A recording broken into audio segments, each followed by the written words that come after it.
Hello, everybody. This is Cody Moser again with Whitwell High School Football Tiger Talk. Welcome. This is week 2 of our videos, and got Coach Owen Kilgore with me again today, and going to talk about a little in depth about the team, the football team this year, and uh, I guess the makeup of the team and where we go from here. I know last year you was talking in the previous video that we lost 6 or 7 starters from last year's team, or well, it kind of probably even more at times. Yeah, we graduated 11 seniors, and they all participate. Yeah. Yeah. So now we got to kind of regroup, rebuild, and how are you going about that, Coach? Well, we started off really working out and stuff in January. Yeah. Really, just main thing was focus on the weight room, getting stronger. We did some speed work. Still continue to do that some now. But now we're kind of moving into spring ball, and we got spring ball these next 2 weeks.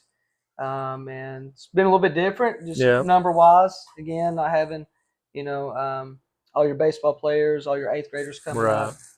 But these guys have been working really hard. Mm-hmm. We have to, I guess, plan out practice a little differently right now. But these kids are working. They're getting a lot of individual time, which is good.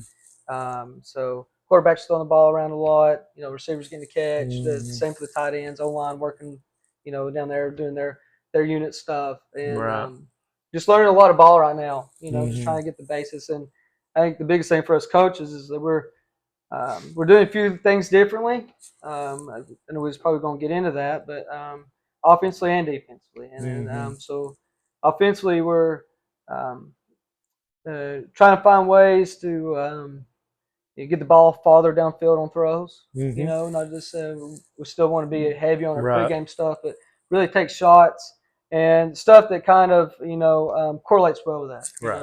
Just whether it be play action, boots, things that kind of give us out of the pocket, maybe buy us a little bit more time to throw the ball at times, and just for them, it's kind of learning the routes and learning the concepts of, hey, when coach calls this, what's he thinking? What are we looking for? Who do we need to identify pre-snap? What are we looking for? Because usually, it's kind of how we introduce it. Then once you kind of get more in the game film, you kind of tell them, like, this is the guy we need to look at. When this play is called, I'm calling it because of this, or so and so.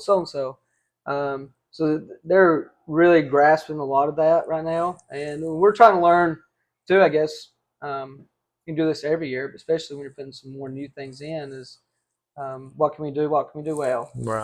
What all do we think we can do? With the personnel that we got. Do we have to be spread? Do we need to have tight ends? Do we have sniffers? Who do we got? And then depending on who do we got, be able to run those exact same plays out of every one of those personnel groups.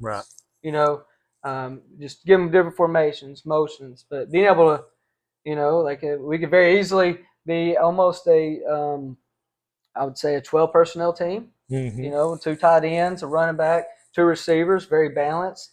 We could easily, be a 10 personnel team, 11, but we're trying to modify it where, like, hey, our tight ends, he's in, his hands on the ground, our fullback's in, his hands on the ground, but they catch enough passes, they do enough route running, you can put them out the slot. Just try to find ways, and for us as a coaching staff, it's good to see we come up with a play. We don't come up with one. We really don't come up with anything, but do we like this? How can we do it from a bunch of different ways?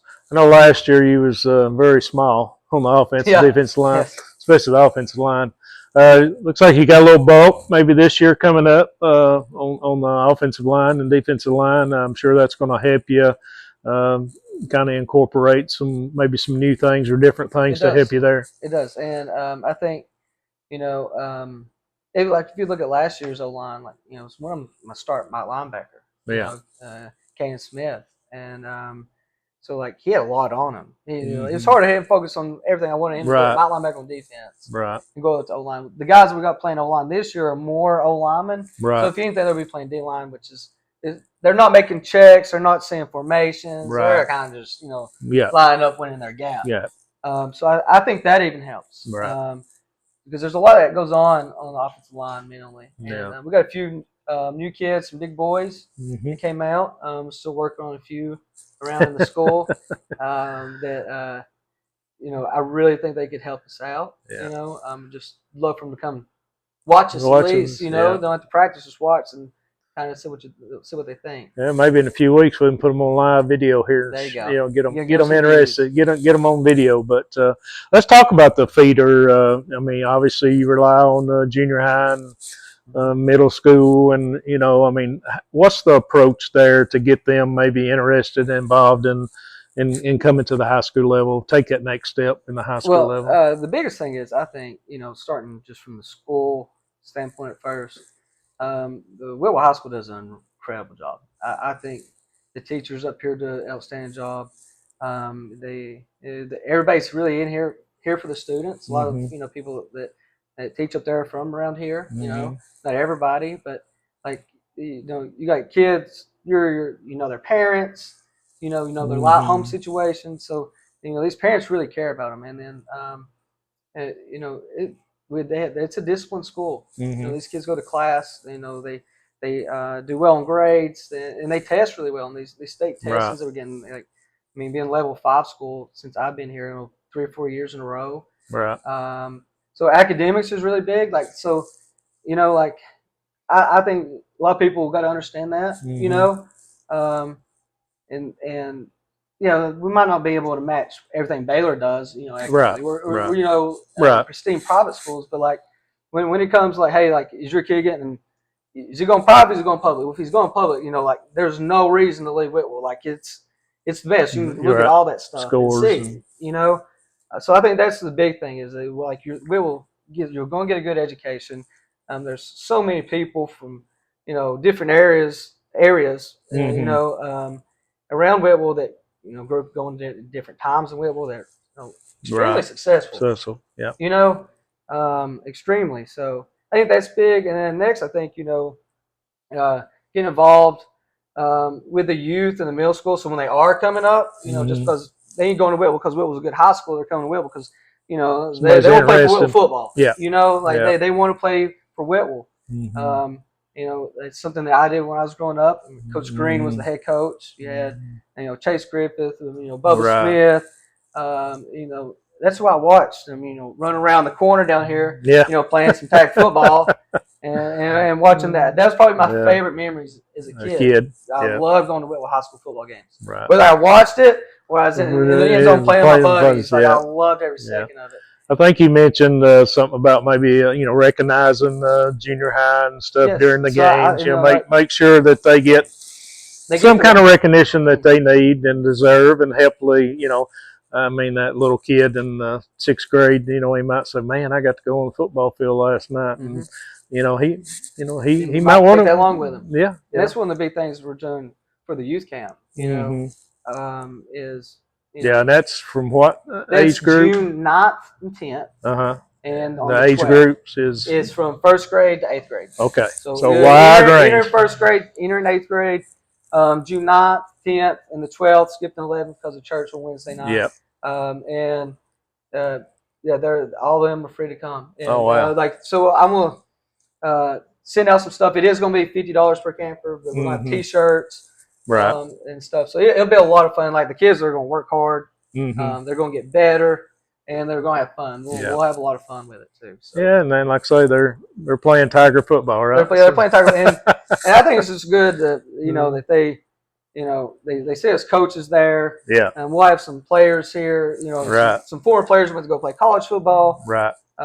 So that's great, Coach. I think it'll be really good for them. And then, the middle school.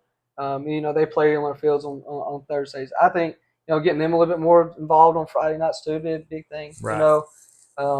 They do good on Thursday night, shout them out on Friday night. Anything, their coach wants to do. They help us with the sticks, the chain gang on Friday nights. But even more stuff, whether it's, being ball boys, just little things to get them pumped up for it. Yep. and maybe even let them come out and walk the sideline as we're warming up, almost kind of like colleges do. They line up the sideline, that type of stuff. Yeah, I think it really helps. Like I say, it just draws interest. It's part of that resources we talked about last week. You got to have it. You got to have the kids here. If they're not here, they're going to be doing something else. So, and like I say, we got to, as a single A program, we got to grow this program. It's something you got to do every year. It is. It's never ending. And I think big recruiting's coming up big. Just college football, high school football. Yeah. It's all changed. The way I look at it is, the rules are changing so much right now. You do this, you do that, you do that. I don't go recruiting. I try to get every kid that's in the hallway. To be out here on the field. And if we can do that, and keep kids, staying in Whitwell, we got all we need here. It's just we got to keep them here. And I think I was saying, keep those that are closer happy, those far away. But we got to make sure the kids in Whitwell are happy, the parents in Whitwell are happy. And I know they'll do that coming up through the school systems, coming to high school. And I can say this now, and I don't want to say about myself, but this coaching staff is going to develop them. Yeah. Whether it's speed, I believe that. Strength, it's the mental side of it, it's the stuff that we're going to look for outside of the football. Grades are really important. We run for grades, how we treat people, how we act. Right. All that's huge. And I want to say, I love our locker room, the people in our locker room, and I think they really love each other. I try to make a big deal, there is no seniors, there is no freshmen when it comes to things like that, because you're going to be playing with each other. It might get a little rough when we're, out there doing, team offense versus scout team. Right. But like the way we treat each other is going to be in the right way. And I do know, obviously back when I played in '81, it was just beat the guy in front of you, and we beat each other to death and ran till our tongue was hanging out. I know it's a little different now. Conditioning and the way you treat kids and the way practice is held is totally different than when I grew up and even when you grew up. So kind of explain to the fans, how conditioning takes place during practice versus running their tongue out at the end of the practice. Well, this ain't just for us, during practice day. This is during just strictly weight training days. We don't go out there and condition. We don't go out there and run laps around the field. We don't go out there and run 110s until we can't breathe anymore, and all that stuff. And there's two things I believe in that. For that reason is I think you can get enough in practice. Like for the receivers, there are only 10 receivers on the field, and I got 2 or 3 quarterbacks. We can run all day catching routes, doing the things we're going to be doing on the football field, right? Working on the routes, working on our hands, just even the way we warm up had stuff like that incorporated. And so the way we practice, we get our conditioning in, the style of weightlifting that we do. It's kind of more of a circuit training style. They get a lot of conditioning in that, and we do some speed work. And this is the second part of it. To become faster, you got to run fast. To jump high, you got to jump high. Right. I my 40 time does not go down when I run a mile. Right. So if all we're doing is making kids run laps around the field and up down them, right? All they're doing is they're developing. One, they're getting out of breath and they start to hate it because it ain't fun. Being made to do that. If I'm gonna do that, I'm gonna go there and work out myself because I want to. So you ruin kids that way, and then secondly, you don't get faster. You almost develop a cross country runner's gait, right? It's the you see linemen do it. It's the big man shuffle. It's the trot, and even skill kids develop this. This is why they don't become long striders. You see, track people their knees get up higher and it gets underneath them faster. Well, you constantly train slow movements, you become slower. Yeah. So even when we do speed stuff, we'll run.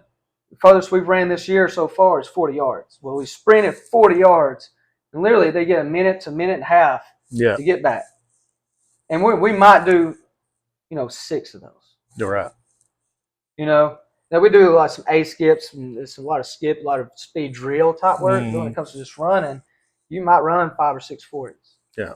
It might be 6 20-yard sprints. Yeah. You know, like I'm not like, and then when we're out there practicing, you're running routes, you're doing this, you're going to tagging off the football on defense, Right. you finish your blocks on offense. Then we come back and you got Coach Shankles yelling 10, 9. Okay. Hey, so like Yeah. that's where we pick up the conditioning, you Right. know, and I think mental toughness. There's Yeah. not mentally tough about, you know, jogging and saying around a field and talking to yourself about how bad you hate this. Yeah. Then, you know, Been there and done that. like yes, like I think for the football part of it, it's like boom, I just got off, I made a really good block. I got to come back, boom, I got to get the call on my band, I got to think of my assignment, and now I got to execute the exact same way. Let's go. Yeah. With all 10 other people. Right. You know, so I think it translates so much better, and kids love it better. Like instead of us wasting 20, 30 minutes in practice, running. The quarterbacks threw 30 more footballs, and every receiver caught 10 more passes. I think today's football is a lot of mental. It's a lot. You got to have a lot of mental toughness.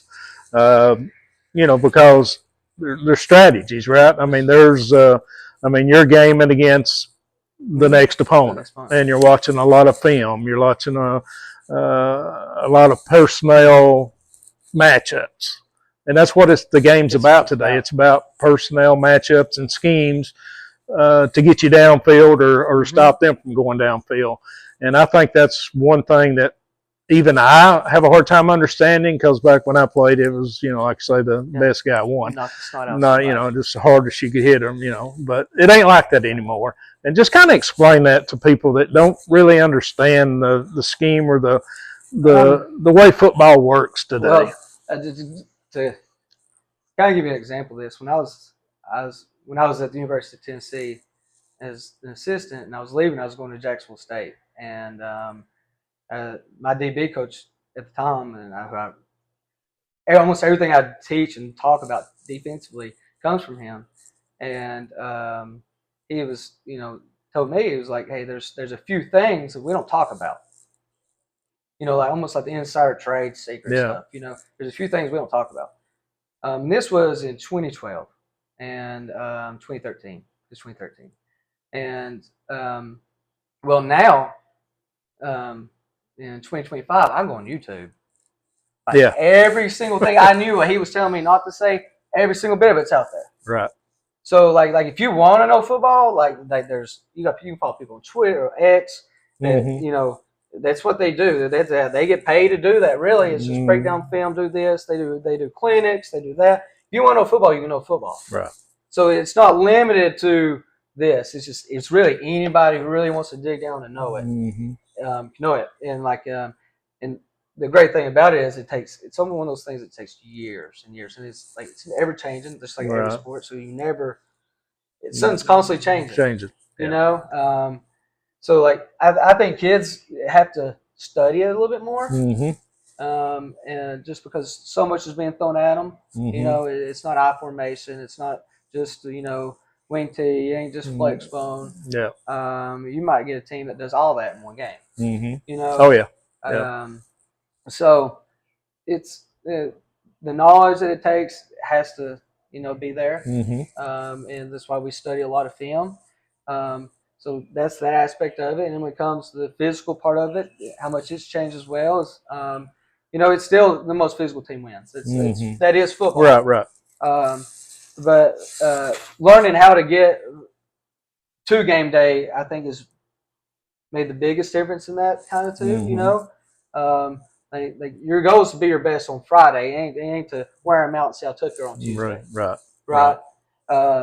So I think you being confident in how to tackle, how to block. So, like, when we start teaching our tackling and stuff like that, we watch videos of it. We do the Seattle Seahawks tackling. It was developed from the rugby form. Right. And they've got an excellent video. Like, you can go to YouTube at home right now and watch it, Seahawks tackling. And it's teaching you how to keep your head out of the tackle, your leverage shoulder, your leverage foot. And it's really good. And so we start off from, you know, being on both knees. This guy takes one step this way. What knees should be up? What shoulders should you be hitting with? Where should your head be? Right. We're not taking anybody to the ground or nothing. Right. And then you move to pads. you move to people running, you move to tackling pads. We probably ain't gonna go to the ground once this spring. Like, I'm probably once going to say, hey, we're live to the ground. Yeah. I might have done that twice last year, all of last year. Okay. You know, like we're going to tackle. We'll get people to the ground and scrimmage dates, jamboree. Right. Especially when this is anyway college ball. And this is kind of where I kind of got it from. But you bring it down to this level, it's probably even more realistic that you can't get your players beat up on Monday. Right. You know, you're about to go play a game Friday. This kid's about to have to go play both ways. So you have to be smart. Right. You know, but you also there's that fine line. Like, hey, like, are we ready to tackle? And I think a lot of that comes it's between the years. Yep. You know, I saw it with even our special class that we had this past year, the senior group. I even saw it in some of their games. You know, it ain't like, hey, this week we were really stuck it to this team or whatever the case may be. It ain't like we went out there and just battered Rams all week of practice and then didn't do it the next week. Right. You know, and so I think the mental side, knowing what you're doing, being confident in what you're doing, is the biggest thing. Right. Yeah, I think getting beat mentally is just as bad as getting beat physically, or maybe worse. Because that means either one, you're not prepared, or two, that you're not in sync with what's going on the field. And I think it's important today in today's game. I mean, you've got to work. It's more important now than it ever was with 11 guys. I mean, it takes all 11 to do their technique, their job, or whatever. So, and I know it's going to be a tough year. I know the schedule's changed a little bit. I think we added Marion County, which Marion County, they won a state championship last year. So that's a good ball team. And then who was the other two? Midway. Yeah. You got Tyner. Playing Joe Burns again, so that's really our out of conference stuff. And it's hard. It's really hard to schedule these games. Yep. We're a small region, and then there's bigger regions. Well, they schedule all their games on region dates. So if you're in a small region, your open dates are everybody else's region games. Yeah. You know, so that's a big reason in the past few years that Whitwell's had to go a long way. You know, to find we can find plenty of 4A and 5A teams. Yes. There might be West Tennessee. Like if you think of 1A teams, like the only 1A team that we don't play or that's not in our region that's around here is Huntland. Yeah, and that's one of the reasons we like playing each other so much. Right. You know, everybody else you got to go a long ways away. Right. You know, so but yeah, this schedule's it's tough and it starts early too. But you got, like I say, you got more home. I mean, the home games on the front end. I know last year we traveled a lot on the front end of it. And about 6 weeks in a row there, we was on the road. But that's better. But like I said, we got a little bit. But also better competition helps. I mean, I think it helps the players. I mean, you can speak to this or not, but I think it helps. I know when I played, if you're playing somebody that's really good, you really want to do everything you can to get ready to play that team and show your best. So, and I'm sure that hadn't changed. That ain't changed a bit, because I wouldn't expect that from you anyway. but the schedule, and then I know we already talked about the offense and defensive schemes to the personnel that you got now, but let's touch on the kicking game a little bit. I know your kicker's coming back. I'm sure that's going to be a big plus. And I think you said he's put on a little weight and he's got a little bigger too. So so like Spencer Lane, he does a really good job for us. He's going to be huge in the kicking game. You know, like if you're about as good as your kicker are in special teams. You know, so he does really good on extra points. I trust him to kick a field goal last year, and we didn't get to that point where like, hey, like I'm going to go for it on 4th down more times than not. Right? Yeah. Like, I want to score touchdowns, and especially when you feel like you got something you can call up. But if I had, like, if I needed 3 points, you got the confidence then, now. Like, if we needed one to go win the ball game for sure, like I'd have tons of confidence in Spencer. And his kickoffs are great. He can put some where he wants them. And you can say, hey, we're going to sky kick it. We're going to deep kick it. We'll give him directions. He can do all that. He's put on a lot of muscle, put on a lot of weight. So I think his legs getting stronger, and he's going to be able to help us more on the offensive side of the ball. So yeah, Spencer's going to be big on that. And you got some competition going on, I think, for punter right now. Yeah, we got a few punters. We need a punter. So. Well, the good thing is we got kids that can do it. Yeah. You know? Yeah. So I'm excited about that. Yeah. And, the whole team. We got. A thing I like is everybody's got to work. I think we got a lot of kids who can play a bunch of different positions. So just because you're there right now, it might be because other kids playing this one right now. Right. You know, so like everybody feels the need to get better, and to soak up everything, not just their position, but all the positions kind of tie into what they're doing. You know, so. Yeah, and then like I say, I think we open up with Huntland. That's going to be finally get them at home. We had them on the road 2 years in a row, so get them at home. And like I said, I think that's August 22nd when it all starts for real. But it's for real right now, though. It is for real. We're getting ready. It'll be here before we know it, and we're excited about the summer. I'm ready to really work with them this summer. We'll have a few scrimmages. We're going back to the Chattanooga Jamboree. Okay. So that'll be the week before Huntland. And then start off with Huntland. It's always tough as nails, and they're really good schematically, and they've been doing it for a long time. The same offense and stuff. So those kids know what they're doing. The coaches do a great job with it. Well, Coach, I'm excited about this year coming up. A lot better than I was on the last play here in the second round of the playoff. I've thrown my head down and, oh, my God, we're losing a bunch of guys. But sounds like we've got a lot of guys in the pipeline. We're coaching them up. We're getting them ready. And who knows? We just got to play them one at a time and see how we do next year. And it starts right now, or actually started in January. So appreciate your time again today, and we'll get some live shots of some practice and maybe talk to some kids here coming up. And like I say, we just want you to like and share this for me and get it out there. And just remember, we still got the lockers, 45 lockers we're trying to sponsor for the team here. And any other ideas you might have for this program or going forward, or anything you want or willing to do to help be a resource for this team. That's what I'm going to call it. Not a sponsor, but a resource. We need resources, so that's what it's all about. But thank you again. Like, give me a thumbs up, leave a comment, and we look forward to talking to you here next week. Thanks, everyone.